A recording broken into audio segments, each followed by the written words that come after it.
Ahora voy a hablar del artículo 1055 del Código de Comercio. También es un artículo relevante. Los artículos de los que no se hable no es que no sean relevantes, sino que son cuestiones de procedimiento que son prácticamente la réplica de los procedimientos civiles. Entonces, como ya conocemos la teoría general del proceso y ya se han llevado clínicas de derecho procesal civil, entonces yo creo que es innecesario tocar ciertos temas que ya se deben de conocer. Ahora, este artículo 1055 del Código de Comercio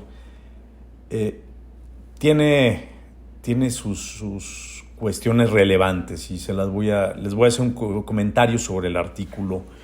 No lectura del mismo, sino comentarios generales y cosas que deben de cuidar cuando ustedes entablen un juicio mercantil. Este artículo nos dice que los juicios mercantiles pueden ser de diferentes tipos, dependiendo las vías. Pueden ser ordinarios, que son los tradicionales, por decirlo de alguna forma. Tenemos los orales. En los juicios orales, si ustedes observan la parte adjetiva del Código de Comercio, se van a encontrar juicios orales y juicios ejecutivos orales.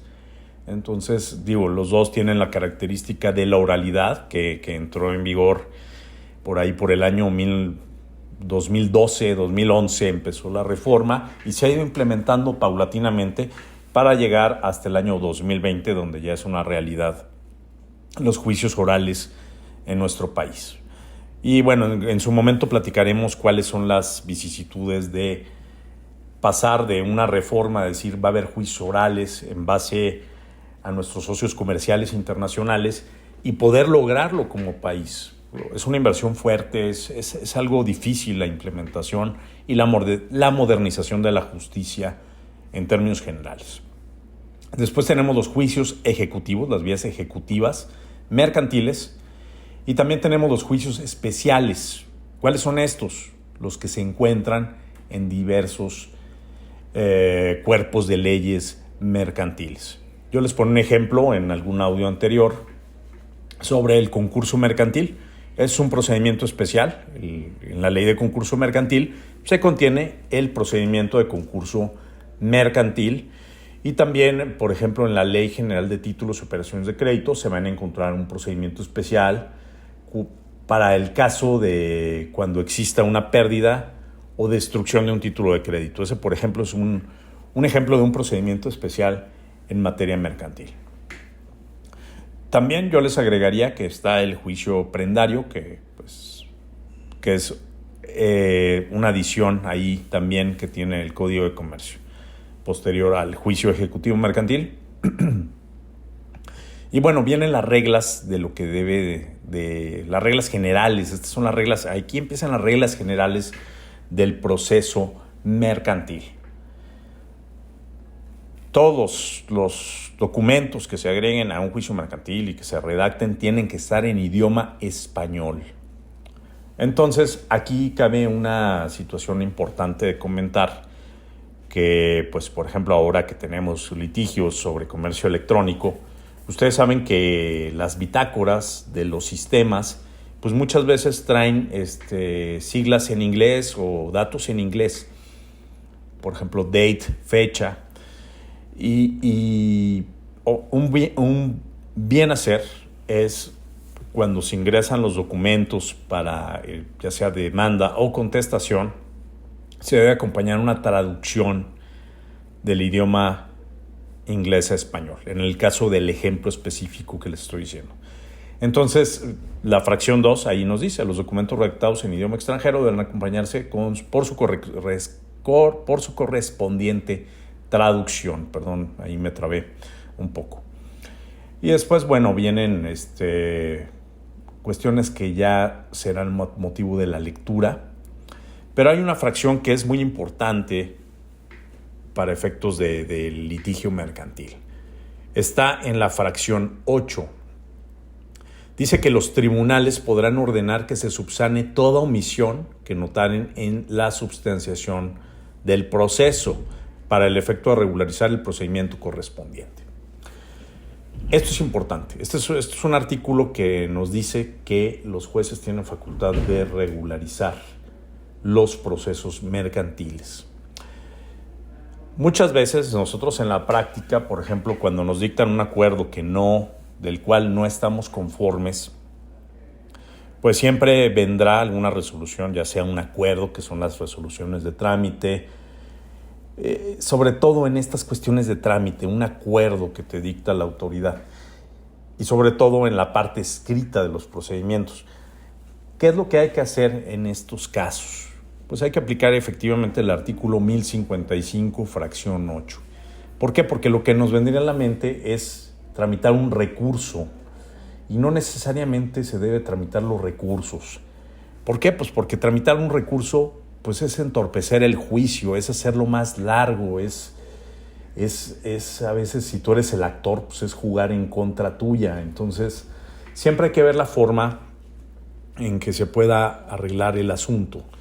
Y algo que quiero que sepan es que los juzgados, por su carga de trabajo, no por negligencia u otra cosa, es decir, tienen una carga de trabajo fuerte y muchas veces hay errores en los acuerdos. Es decir, acordarse que todos somos humanos y todos podemos equivocarnos, y la autoridad pues no deja de ser humana y no deja de pues, tener omisiones o equivocarse.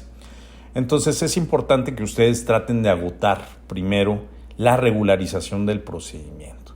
Pero hay una regla muy importante. Los juzgados no pueden autorrevocarse sus propias determinaciones de oficio.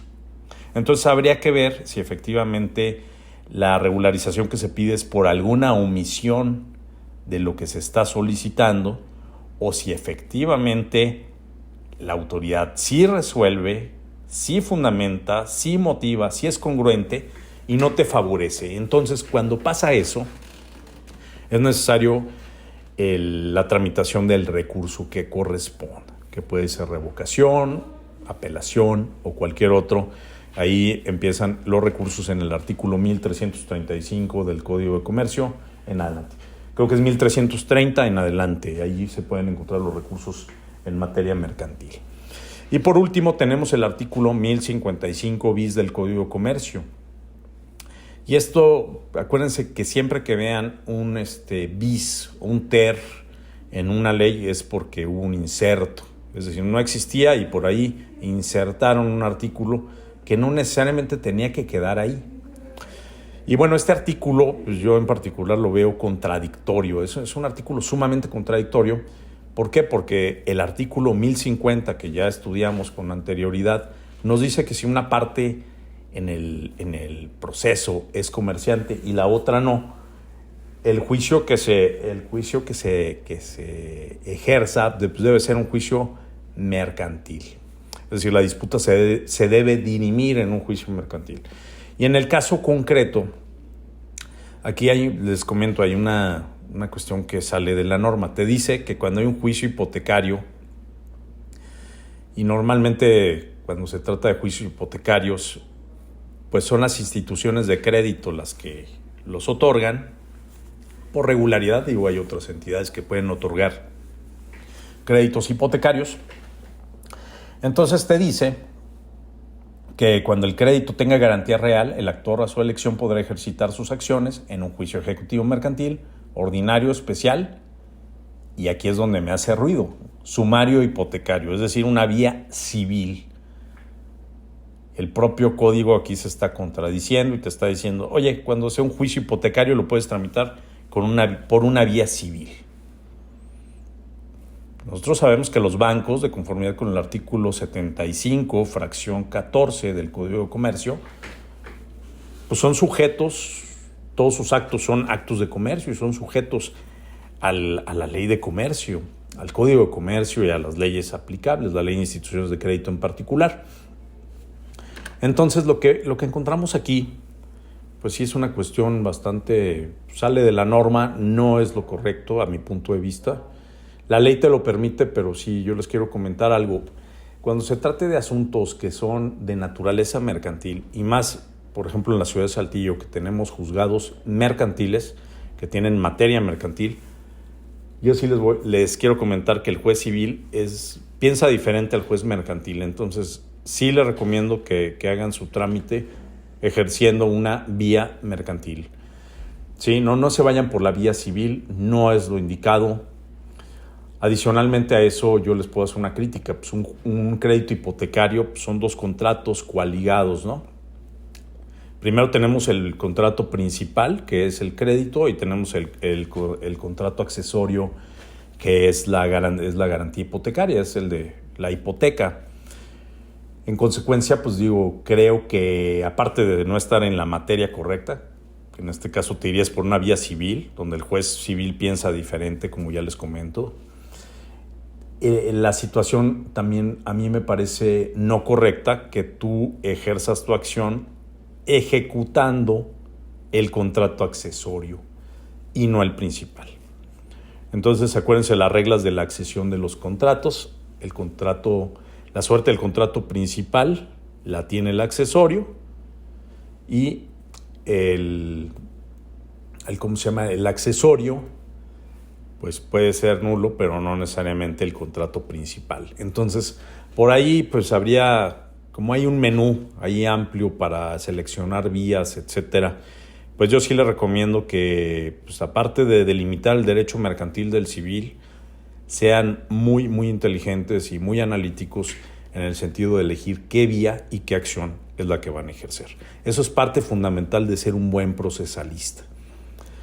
Entonces, bueno, también te dice que puedes ejercer cualquiera de estas vías, 1055 bis, y conservas tu garantía real y preferencia de pago. Es decir, si tú estás en primer lugar tu hipoteca, pues al final del día, si tú ejerces cualquier acción, tú vas a seguir teniendo ese lugar de preferencia que es primer lugar, porque conservas esa prelación que te da esa hipoteca en primer lugar. Ejemplo, si yo ejercito una acción oral mercantil para el cobro de un crédito hipotecario por un vencimiento anticipado del crédito, pues no es la vía idónea para ejecutar una hipoteca. Entonces yo en ejecución de hipoteca pues tendría que embargar el bien otorgado en hipoteca, y puede ser que ese embargo caiga en cuarto lugar. Vamos a decir que hubo otros acreedores y se formaron en segundo, tercero, y mi embargo cae hasta cuarto lugar. Entonces, por el simple hecho de tener la hipoteca en primer lugar, yo conservo mi prelación en primer lugar. Es decir, aunque esté formado en cuarto con el embargo, yo conservo mi prelación en primer lugar. Entonces, son de estas vicisitudes que se dan en la materia mercantil que son dignas de mención y de estudio. Gracias.